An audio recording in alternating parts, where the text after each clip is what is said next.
क्या ये पूरा मामला हुआ था? बच्चा आया था, कहा गया था वो पानी पीने। बच्चा नहीं था। मैं बहुत दिनों से मीडिया को समझा रहा हूँ, यहाँ ये 15-15 साल के अपराधी हैं, ये बच्चे नहीं हैं। ये बहुत जहरीले अपराधी हैं, इन्हें बच्चा मत कहो। जब कोई इसे कहता ना बच्चा था, मुझे इतना अफसोस आप लोगों की अज्ञानता पे होता है कि मैं आपको बता नहीं सकता। वो बच्चा नहीं था, वो अपराधी था। लेकिन 15 साल उसकी उम्र थी, नाबालिग था, बच्चा ही कहेंगे उसे। और जिसने निर्भया का रेप किया था और निर्भया जिसके कारण मरी, वो क्या था? अफरोज नाम था ना शायद उसका, वो भी नाबालिग ही था। अभी डॉक्टर BS तोमर को हमारे यहाँ हत्या हुई, वो भी नाबालिग ही थे। ये जो इतना ज़्यादा क्राइम आज कर रहे हैं, सब नाबालिग हैं, तो इनको सबको बच्चा मान के छोड़ते रहें। आज कानून में संशोधन की जरूरत है। मुसलमान के लिए 11 साल के बाद का अपराधी मानना चाहिए। जितनी चैन स्नैचिंग यहाँ हो रही है, जितने बलात्कार हो रहे हैं, जितनी छेड़छाड़ हो रही है, वो यही कर रहे हैं जिन्हें आप बच्चा बोलती हो। ये बच्चे नहीं हैं, ये प्रशिक्षित अपराधी हैं। एक युद्ध चल रहा है यहाँ पे, हम लोगों के खिलाफ एक युद्ध चल रहा है जिसे हिंदू मानना नहीं चाहता। लेकिन सत्य तो ये है कि इस युद्ध के ये युद्ध अपराधी हैं ये। लेकिन गलती क्या थी? कहा तो ये गया कि सिर्फ पानी पीने के लिए आया था। उसने कहा ना, उसने जब वो पकड़ लिया सरंगी यादव ने, सरंगी को समझ में नहीं है कि मामला क्या है। वो असल में ऊपर सोया हुआ था, उसको समझ में नहीं आया कि मामला क्या है। जब शोर मचा, उसने बेसिकली क्या किया था, उसने सतलिंगेश्वर महादेव पे पेशाब किया था, और इसलिए झगड़ा हुआ है सारा। इसलिए सारा झगड़ा हुआ है पानी के लिए तो बेटा बाहर देख लो, बाहर नल है, गेट को जैसे आप सड़क पार करोगे, छोटी सी तो सड़क ही है, उसके पार ही नल है। और इधर पंचायत में नल है, पंचायती भवन है, इसमें नल है, पीछे दुकान में नल है। पानी पीने और आपको गेट से कोई नल दिखाई दिया यहाँ तक? मतलब कम से कम 500 मीटर पर नल है, तो मतलब उसे यहाँ इतना अंदर तो आना था, वहां उसे नल नहीं दिखाई दिया। लेकिन जो बोर्ड बाहर लगा हुआ है वहाँ पे साफ तौर पर लिखा है कि मुसलमानों का प्रवेश जो है वो वर्जित है।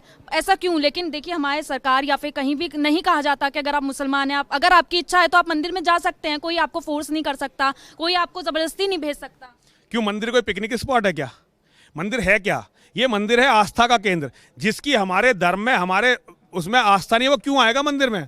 जो कारण थे वो तो छोड़ो, लेकिन तुम मुझे लॉजिकल ये बताओ कि जिसकी हमारे धर्म में आस्था नहीं, वो अपने भगवान के सिवा किसी, उनका कोई अल्लाह है उसके सिवा किसी को मानते नहीं, जिसकी मूर्तियों से तोड़ते हैं, मूर्तियों पे पेशाब करते हैं, हमारी बेटियों को शिकार मानते हैं, वो हमारे मंदिर में क्यों आएंगे? मुझे ये बता दो बेटा, क्यों आए? कोई जबरदस्ती है कि मंदिर में ही जाना? अपनी मस्जिदें इतनी सारी बना ली हैं, यहाँ 50 मस्जिदें हैं चारों तरफ, 50 मस्जिद मदरसे हैं, उनमें क्यों नहीं चले जाते?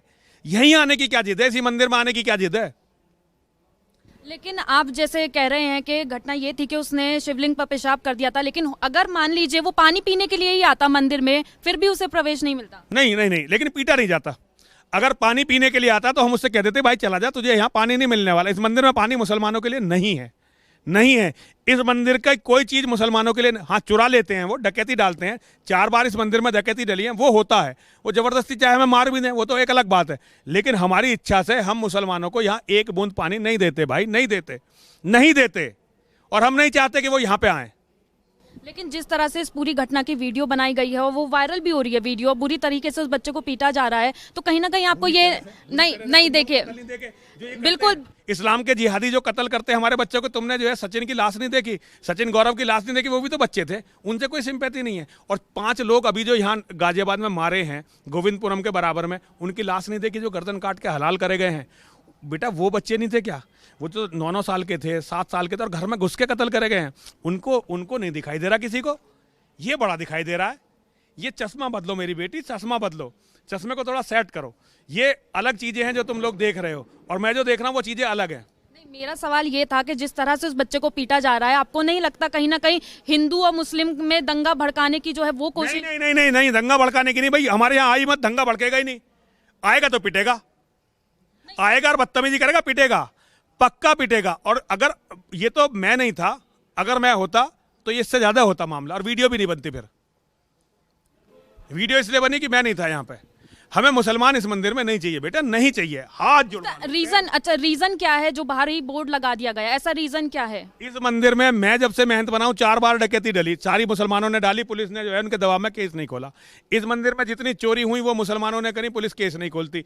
इस मंदिर में रोज मुसलमान हमारी देव प्रतिमाओं को दूषित करते हैं, पुलिस जो है उनको कुछ नहीं कहती। इससे भी बड़ी जो सबसे बुरी बात है, इस मंदिर में मुसलमान हमारी बेटियों का शिकार करने के लिए आते हैं और पुलिस उन्हें कुछ नहीं कहती। ये मुझे नहीं चाहिए भाई, मुझे नहीं चाहिए भाई।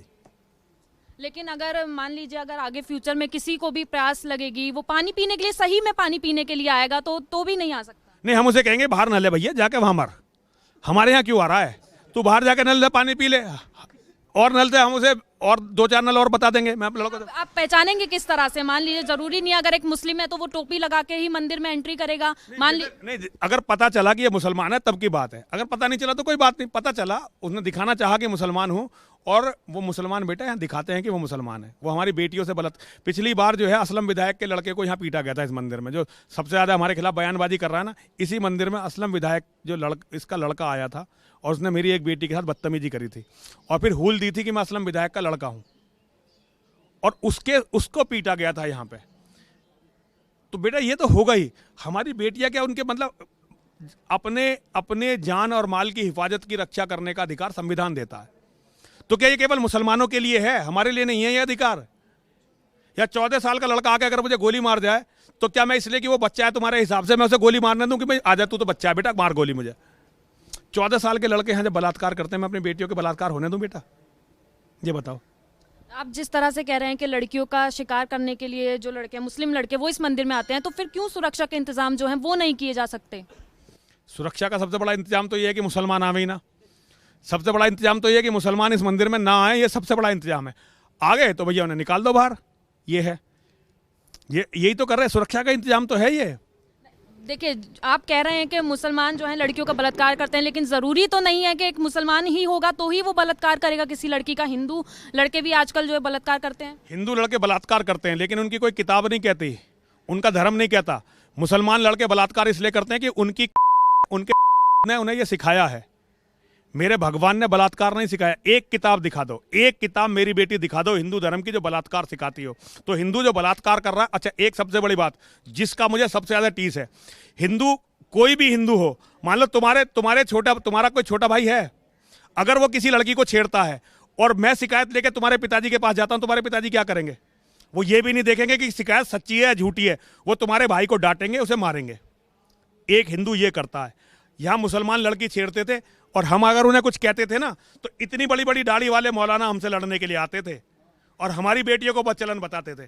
तुम्हारा लड़का आके हमारे मंदिर में लड़की छेड़ रहा है और तुम हमारी बेटियों पर टीका टिप्पणी कर रहे हो, ऐसा सहन करने के लिए मैं यहां नहीं बैठा हूं।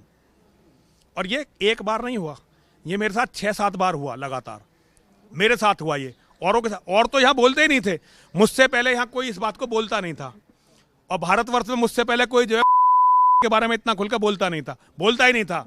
पता ये बात सबको है, सबको पता है मैं सच बोल रहा हूं, लेकिन बोलने की हिम्मत किसी की नहीं थी। लेकिन मैं बोल रहा हूं ना, और कल को लोग बोलेंगे, लोगों में हिम्मत आएगी। आज यहां लड़के खड़े हैं ना इतने सारे, पहले कोई नहीं खड़ा होता था यहां, आज ये खड़े हैं ना बच्चे, तो एक दिन ये सब जगेंगे और ये होगा, हिंदू जगेगा।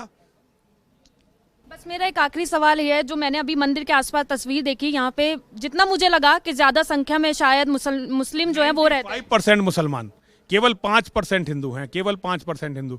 और तुम इसका मतलब समझ नहीं सकती मेरी बेटी, इसका मतलब तुम नहीं समझ सकते, क्योंकि तुम जहाँ रहती हो, शायद नोएडा में रहती होगी, और वहाँ तुम बिल्कुल सुरक्षित हो, अपनी सोसाइटी में रहती होगी, तो तुम इसका मतलब नहीं समझ सकते कि जहाँ 95% मुसलमान होते हैं वहाँ लोगों का जीवन कितना नरक होता है, क्या होता है।